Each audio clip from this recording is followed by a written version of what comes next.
Now, we are going to talk mental health because mental health matters. Simple as every single week we have this feature where we shine a light on somebody. It might be an event, it might be a resource, it might be a therapist, a coach, anybody that is something to do with the mental health world, with the aim of breaking the stigma around talking about our problems and offering out resources, things that you may never have heard of before. Today we are chatting with Lily Joe. She is orchestrator behind the Lily Joe project.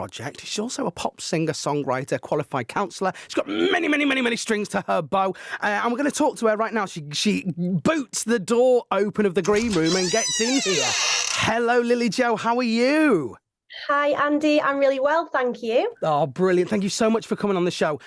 So first off, let's talk about the Lily Joe project then. Tell us about the project and why you founded it.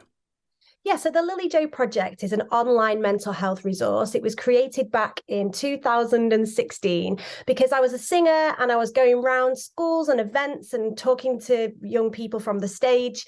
And often after shows, people would come and talk to me about their issues. And so it was kind of like I was counselling in the merch queue. And I was like, how can I help people in a way where they can hear my songs, but then they can go away and they can find the resources they need to help themselves at home. And so it's a website, it's the lilyjoeproject.com. On there, there's tools, tips, podcasts, blogs, and loads of information to help the browser begin to help themselves. I think it's phenomenal. I really do. That's similar to, the Mental Health Matters feature that we're in right now. I noticed that I was in this position and I thought, how can I not offer the help? Likewise for yourself. So talking about children's mental health in particular, what sort of signs can we look out for in children, in our children and children that we know, common signs, symptoms of mental ill health of their age?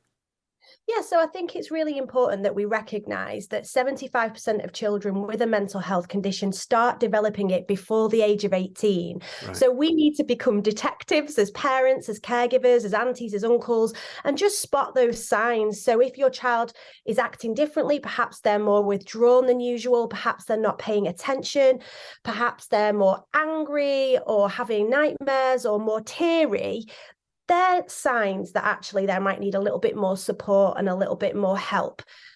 Now, you sort of listed a range of emotions there. There is, as I always say with mental health, there is not one bandage that fixes all. I know that. But what would be the best approach to? Is there a standard way to sort of open up the conversation with all of those different ranging emotions? Yeah, I think first of all, it's about asking your child, like, how are they feeling? If they can articulate their feelings, that's brilliant. And when you're asking those questions, it's about really being present as well as a parent, as a caregiver, and sitting with them, looking them in their eyes, giving them full attention, not scrolling on your phone and having a half conversation with somebody else, which is so easy to do. As parents, we are so busy. We're all battling like the cost of living crisis, trying to put food on the table, like we're all go. And I don't know any other parent that has lots of free time to sit and have very long-winded conversations. So I think it's important that we get present.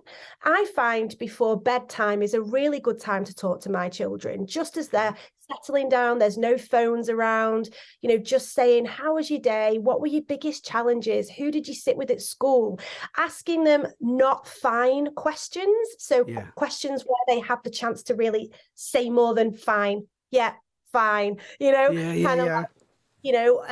What challenges did you face today and how did you overcome them? And what did you eat for your lunch and who did you sit with and what did you talk about? So questions that involve them actually opening up to you, I think, are really important. And I tell you something that I do of an evening at bedtime. We established this the back end of last year, and there's an online resource of guided meditations. Lovely. So every night, right before bed, we've done the stories. We've read the different pop-up stuff, and then the lights go down, and we do at least one of these guided meditations that walk them through some sort of land, but they give them a little bit of inner knowledge through the guide that is there. We do it every single night, and I hands down would recommend that to anybody with kids of an evening. Would you agree?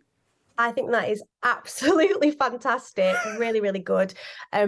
My child likes to ask Alexa to play calming sounds. So that's Nice. another thing that like just gets them into a headspace where they can really switch off, unwind and relax. Children are under so much pressure right now, and especially post-COVID and the fallout from that and trying to keep up at school. They need that time to really wind down, to relax, and to just kind of I think that's dealing with their spiritual health as well as their mental health. Yeah. So really, really good tip there, Andy. Yeah, brilliant. Thank you very much. So you're also an author, I'm right, Lily Jo. You've got a book called Talking to Children About Mental Health. And if I'm right in saying oh no, is it out yet or does it come out tomorrow? Yes, it came out on Thursday. It did come, right, okay, I can remember now. dates. So it's out now. Yeah. How has it been received? Oh, do you know what? It's been fantastic, actually. I do have a lovely community of people that follow what I do and support what I do. And it's a real practical guide. So it's something that you can put in your handbag or in your backpack. And, if you're like me, you spend time at sports clubs, sitting on the sidelines or in the car or dropping off, picking up, sitting around.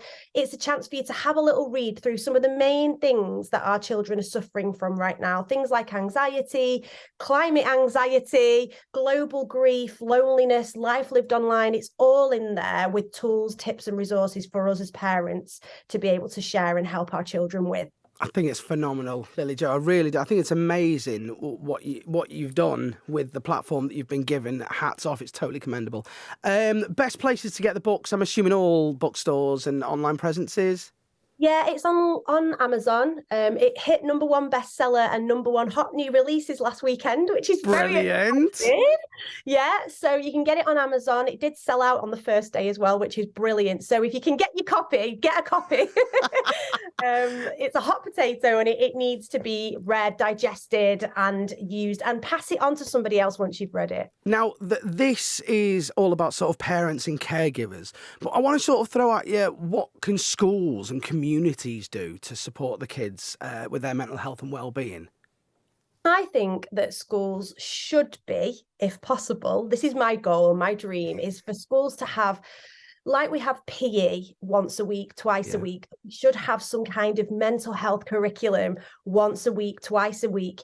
And I go into schools currently and talk to children about how to look after their mental health.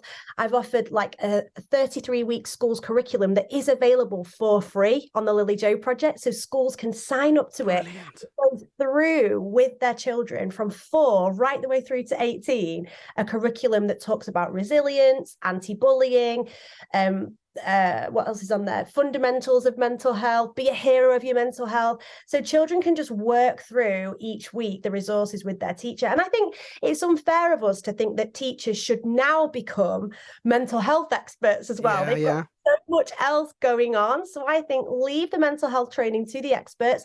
It's amazing to see there's counsellors now being placed in schools as well.